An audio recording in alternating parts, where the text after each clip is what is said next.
অনুরোধ করবো শুভেন্দু বাবুকে যদি আমাকে একদিনের জন্য ধার দেয়, আমি ওকে রাজারহাটে এনে একটা মাথার ডাক্তার আমার একটা ভালো আছে ওকে দেখতে হবে। আগরে ফোনে পকার বিষয় কিছু নেই, এটা পশ্চিমবঙ্গ। এখানে দাঁড়িয়ে শুভেন্দু অধিকারী থাকবে না। শুভেন্দু অধিকারী নিজের চাকরি থাকবে কিনা দেখে রাখুন। আর দিল্লিকে যত আসছে হয়ে গেছে, লাস্ট চান্স ওর আছে। এই লাস্ট চান্সটা আমরা এমন ব্যাট করবো, আর যেমন সাউথ আফ্রিকাকে একদম ছিমড়ে খেয়ে দিয়েছে ইন্ডিয়া, সেভাবে খেয়ে দেবো। ওগুলো নিয়ে কোনো কথা হবে না। বিহারের জায়গায় থাকবে, আমরা আমাদের জায়গায় থাকবো। পুরো দলের আলোচনা সিট দিয়ে পর্যালোচনা হয় না, পার্সেন্টেজ অফ ভোট কিরকম হয়েছে, ভোট কেটেছে কিরকম, কী হয়েছে, এসব পর্যালোচনা হবে। ফেয়ার হয়েছে না আনফেয়ার হয়েছে তো আলোচনা হবে। বিহারের মুখে থাকবে, আমরা আমাদের কত বড় তো বিহার জিতেছিল, আমাদের হারাতে পেরেছে তো কোনো রকম লাভ নেই।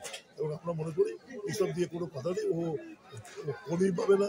ওরা আমাদের বিধানসভায় 316টা আমাদের বুথ আছে, কিন্তু 16 জন কর্মীকে একদিন মিটিং থেকে দেখাতে পারবে এসব লড়াকো দূরের কথা, এসব কোনো কথাই নেই। 80,000 বুথ আছে, 80,000 মানুষকে এক জায়গায় ডেকে একদিন নরেন্দ্র মোদীকে বলবো একদিন ওকে টেস্ট করো, সেটা করো।